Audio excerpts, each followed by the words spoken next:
Hello, good morning. Myself Dr. Ravina Kalyan, Faculty of Physiotherapy Department. Welcome to our YouTube channel RPIIT Academics. If you like the content of this channel, please do not forget to subscribe and share the content.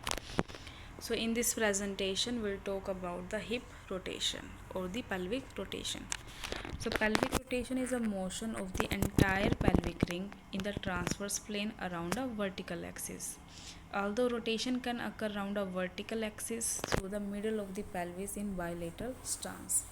So it is most commonly and more importantly occurs in the single limb support around the axis of the supporting or weight bearing hip joint. So in this, the first rotation is the forward or anterior rotation. In this, if the pelvis occurs in a unilateral stance, when the side of the pelvis opposite to the weight bearing hip joint moves anteriorly from the neutral position, and the forward rotation of the pelvis produces medial rotation of the weight bearing hip joint. Second is the backward or posterior rotation of the pelvis occur when the side of the pelvis opposite to the weight bearing hip moves posteriorly. Backward rotation of the pelvis produces lateral rotation of the supporting hip joint. Next is the coordinated motion of the femur, pelvis and the lumbar spine. The coordinated motion of the femur, pelvis and the lumbar spine.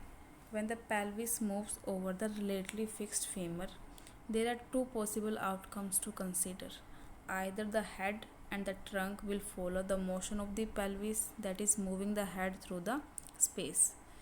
Second is head will continue to remain relatively upright and vertical despite the pelvic motion. So pelvic femoral motion.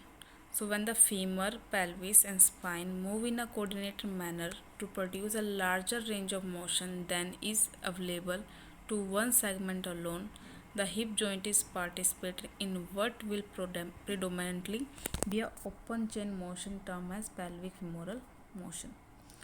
So pelvic femoral motion is also been referred to as a pelvic femoral rhythm, which implies a continuous relationship between the two segments, which is arguable because a relative contribution can among individuals and different activities. So moving the foot through space.